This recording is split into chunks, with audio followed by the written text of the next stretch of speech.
Nagutom na ako. Sana may pagkain dito. Ilang araw na akong hindi nakakain. Sakit na ng tiyan ko. Aray.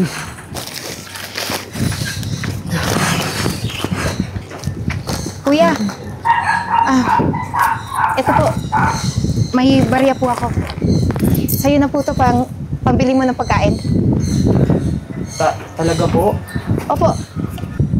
Kuya Eden, ano bang ginagawa mo? Inuuna mo pa yung pulubing yan. Tingnan mo, malilate ka na sa school. Anong oras na, oh? Tapos ako, kung trabaho ko, magagalit na naman yung boss ko sa akin. Eh, kuya, binigyan ko lang naman ng bare yung pulubi kasi nakikita kong gutom na. Ay, naku naman, Eden. Tapos ikaw na pulubi ka.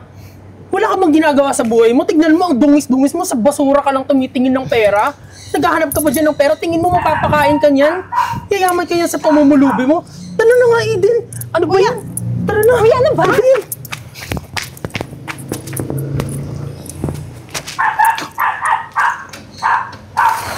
Sabi niyo, ugali ng taong yun? Ang dami pala namin assignment ngayon. Aray! Ano yung cellphone mo? Yung laptop. Kuya, huwag po! Hoy! Ayaw mo. Sige na, akin na! Ayos ka lang ba? Oo, ayos lang ako. Pasensya ka na ha. Dito kasi sa lugar na to, marami talagang mga barambadong tao eh. Kaya kinakailangan mag-iingat kapag dumadaan ka dito. Salamat po Mabuti na lang hindi nakuha yung phone ko, kundi papagalitan na naman ako ni Kuya. Alam ko na importante pa naman sa iyo ang phone na yan. Kasi kailangan mo yan sa pag-aaral mo. Saka, alam mo, nakakainip ka ha. Buti pa ikaw, makakapag-aral. Sobrang swerte mo siguro sa pamilya mo. Gusto mo bang matuto magbasa? Talaga? Oo naman, pwede naman kitang turuan pagkatapos ko mag-aral. Sige, gusto ko yan. Gusto mo ba talaga matuto? Oo, gusto kong magkaroon ng mga kaalaman. Sige, huwag kang mag-alala. Pumunta tayo sa bahay ngayon. Talaga? Oo naman, tuturuan kita. Tara na, maulan na. Sige.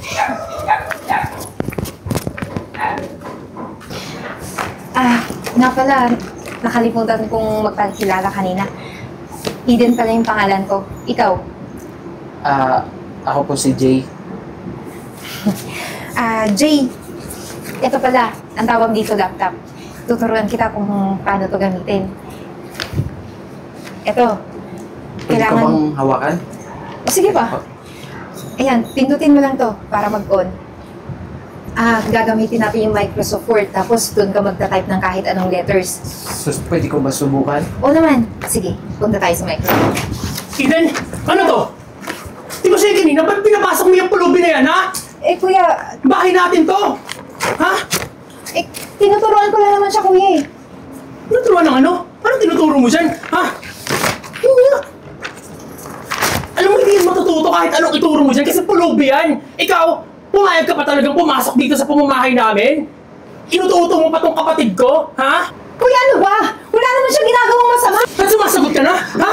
Kuya, wala namang masama sa ginagawa ko. Ako nagpapaaral sa'yo tapos ganito yung gagawin mo? Kakampi ka pa dyan, ha? Sandali lang po. Sumusobra naman po kayo. Bakit niyo po sinasaktan yung kapatid niyo? Ano, magsasalita ka pa? Ang kapal na mukha mo, pamamahay ko to, tapos ikaw magsasalita ka pa sa akin? Lumayas ka na dito! Alam mo mga tulad sa'yo, Kuya, tama na! Napakamakasarili mo! Wala namang mangyayari, di ba? Wala mawawala sa atin kung tutulungan natin siya. Ako pa yung makasarili ngayon, ha? Pulubi yan eh. Dapat hindi yan nasa bahay natin. Umalis ka na dito. Alam mo mga dapat tulad sa'yo, mga nawawala na sa mundo, alam mo yon? Kasi mga salot lang kayo, pulubi lang kayo, kahit anong gawin nyo, walang mangyayari sa buhay nyo.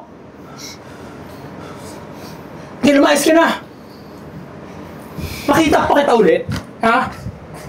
Papapulis kita.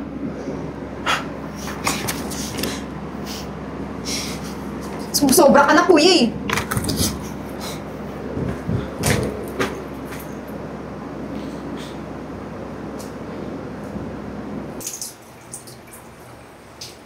Minsan, sorry pumasok na ako agad. Manghihiram sana ako ng pera kung okay lang. Na naman? Manghihiram ka na naman sa akin? Talaga ba, Insan? Ito naman, oh. Sige na, oh. Kailangan ko kasi ng pera eh. Si Eden kasi malubha na talaga yung sakit eh. Wala na talaga akong pera ngayon. Eh, kailangan ko din ng pera eh. Kasi nawalan ako ng trabaho. Tapos, nababaon na ako sa utang.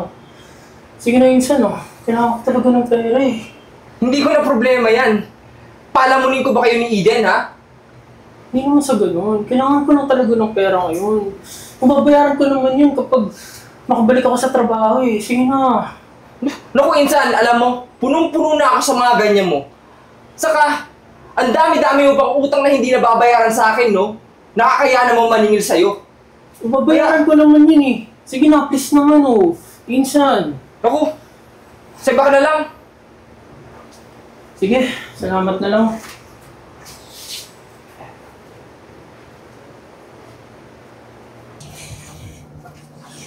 Eden? Eden? Suko na ako. Pasensya ka na. Pasensya ng kuya mo. Hindi ko na mababayaran yung pagpapadialysis mo. Sorry na si kuya. Kuya, ano ka ba?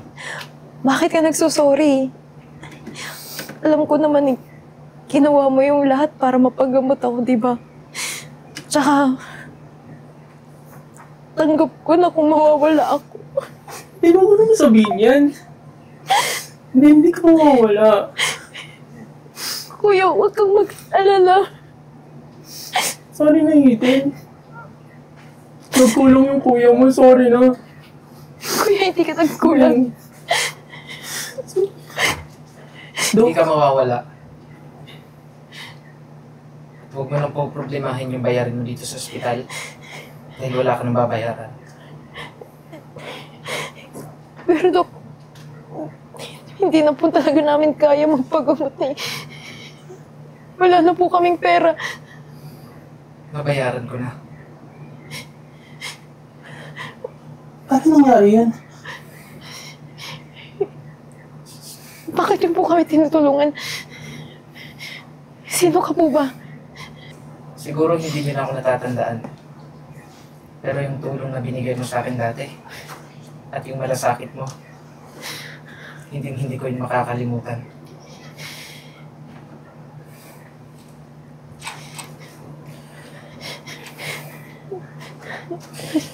Jay?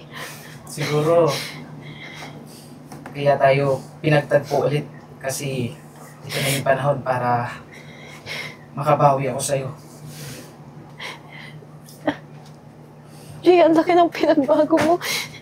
Pero, paano nangyari yun? Paano ka naging doktor? Alam mo, sa'yo ko lang natutunan na sobrang importante pala talaga yung edukasyon. Kaya ayun, nag-take ako ng exam for acceleration. Kaya nakapasa ako.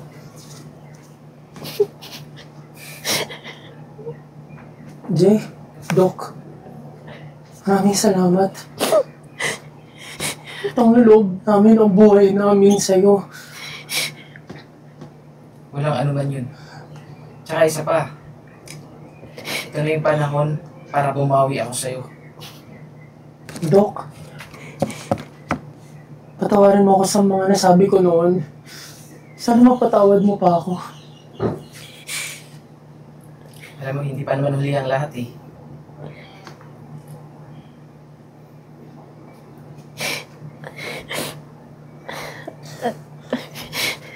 Jay, maraming salamat. Maraming salamat, Doc. Maraming salamat. At isa pa, kung kinakailangan nyo ng magkaroon ng trabaho, kayang-kaya kitang bigyan kung gusto mo. Talaga, Doc?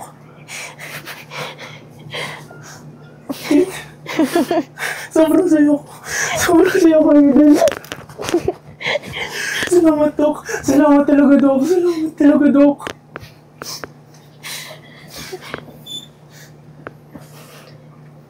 O siya, sige. Asikasuhin ko lang yung ibang pasyente tapos babalikan kita dito. Sige po.